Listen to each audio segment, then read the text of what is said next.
going on, everybody? Welcome in the Vikings Now by Chat Sports. My name is Patrick Seatman, and coming up on today's show, I wanted to look at ESPN's 53-man roster projection for the Minnesota Vikings as they had a couple of surprise cut candidates for our football team heading into the season. This is obviously coming in from Kevin Seifert. Does a great job, but I just wanted to go through the whole thing with you guys. But before we dive into that, we are actually closing in our sub battle for the month of July is actually almost done. So if you guys are new here to the channel and want to help me out and beat our Falcons Today show, hit that subscribe button, lock us in as your go-to Vikings YouTube channel. I promise you, nobody will have training camp covered better than I do, and nobody will get you guys the latest around this football team better than we do here at Chat Sports. So hit that subscribe button, and hey, help us close that gap with Falcons Today. Alrighty, let's dive in to Kevin Seifert's 53-man roster projection for the Minnesota Vikings. Starting off with the quarterback room here, no big shockers. Sam Darnold, J.J. McCarthy, and Nick Mullins. Again, if I had to put money on it right now, I would assume Sam Darnold is the starter week 1, and I'm assuming J.J. will be the backup. I really see no reason for the Vikings to roll out Nick Mullins.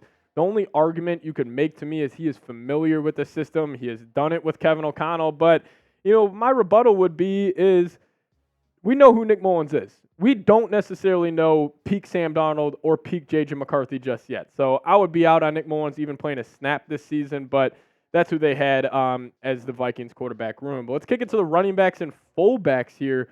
Only keeping 3 running backs on the roster, and then plus Vikings legend C.J. Ham. But it was Aaron Jones, obviously, Ty Chandler, gadget guy, specialist, Kene Nwangwu, and then C.J. Ham there. Again, with the Vikings running back room, I'm assuming it's going to be, Aaron Jones and not a workhorse mode, but I'm assuming he's going to get at least 70% of the carries this upcoming season. I'm hopefully, Ty Chandler does get worked in there a good amount.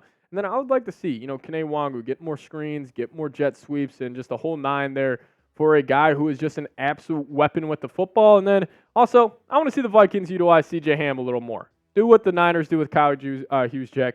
And I think it could be successful for this football team. But this is a juicy one here. The wide receiver room. And, no real shockers here. You got Justin Jefferson.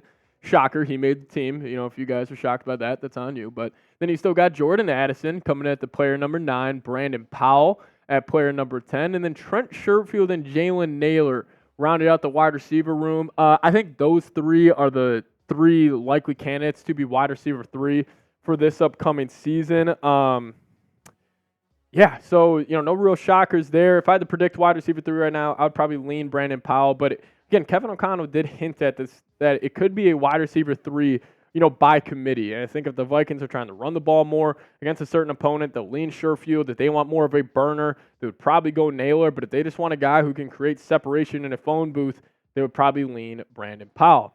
Now, the tight end room, they had the Vikings cutting T.J. Hockenson. No, T.J. Hockenson on the PUP list, so he does not count for the final 53-man roster. But this is how it shakes out right now. Josh Oliver, Johnny Mundt, and Robert Tonyan. Now, Alec Lewis actually had an interesting tweet from a while ago talking about the Vikings at, I think it was minicamp, and he said Robert Tonyan had a great day. He was having some spectacular catches in the back of the end zone, which was, obviously, great to hear on the front of Tonyan, considering T.J. Hockenson is at least going to miss the first six games of the season.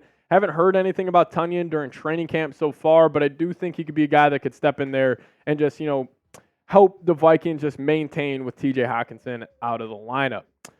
But the offensive line, they actually had the Vikings keeping 10 offensive linemen. A little interesting there. So they had the projected starters as Darrisaw, Blake Brandel, Garrett Bradbury, Ed Ingram, and Brian O'Neill. Kevin O'Connell did allude to that Ed Ingram needs to be more consistent in this upcoming year, and I totally agree with that. But Brian O'Neill, solid right tackle. We know what he's all about. And then Christian Darrisaw just got paid, expecting a big year from him. But if the Vikings could somehow get a great year out of the interior offensive line, like you got one of the best groups in the league, but the backups, Dalton Reisner, him and Brandel will duke it out for that left guard spot. Walter Rouse, 7th-round pick. Dan Feeney as a backup interior offensive lineman. David Quessenberry, he can play every position besides center on the offensive line. And then Michael Juergens, a guy I do want to keep my eye out during training camp, as I think he could put, just a little bit of pressure on a couple of these interior offensive linemen heading into the year. But that's how that's how ESPN had the Vikings offense shaking out. I just want to ask you guys this. I think it's got a ton of talent on that side of the football. Obviously, a big question at quarterback. But you guys answer this. Will the Vikings offense be top 10 this season? Give me a Y for yes or an N for no down in the comment section. Be honest with me.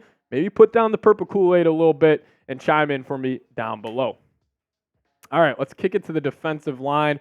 Only had the Vikings keeping 6 interior defensive linemen. Again, edges aren't included in this. We'll get to that here in a second. But Harrison Phillips, veteran, solid defensive tackle. Jerry Tillery, actually, that could be an interesting, addition as he was a former first-round pick. Vikings defensive line coach was raving about what great shape he was in, but also Jonathan Bullard, Jacqueline Roy, a guy I'm very excited to watch in the preseason and training camp, Jonah Williams as well, and then Levi Drake Rodriguez. Unfortunately, we could not get a picture for him as ESPN did not update that, but hey, Levi, 7th-round pick. Vikings were very high on him. If you guys know the whole Project X thing, pretty cool story around how he did get to the NFL, but I'm liking the way that D-line group is shaking out so far. Well, let's kick it to the edge department and the linebacker room. So you got the linebackers, Ivan Pace, Blake Cashman, Kamu Grugier-Hill, and then you got the edge rushers. You got Jonathan Grenard, Dallas Turner, Andrew Van Ginkel, Patrick Jones, and keep your eyes out for player number 39 on this list, Gabriel Murphy. He was a UDFA. He was supposed to be a top 100 pick, started off his collegiate career at North Texas, transferred to UCLA, broke out there, and the reason he wasn't drafted, because his wingspan. Well, Ivan Pace, I think he's going to be a Pro Bowler this season. Why wasn't he drafted? Because he was too small.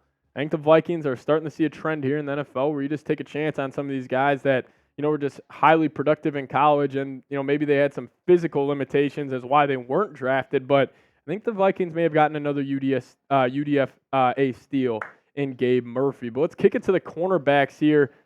Interesting one. So they had Byron Murphy here as well. Shaq Griffin, Mekhi Blackman, and Caleb Evans. And in 44, it's Andrew Booth Jr. But they had the Vikings keeping 5 corners and Andrew Booth making the team. This was before Duke Shelley was signed. So I think that 5th spot between Booth and Duke Shelley, that's going to be an interesting battle there. But the safety room, let's kick it there.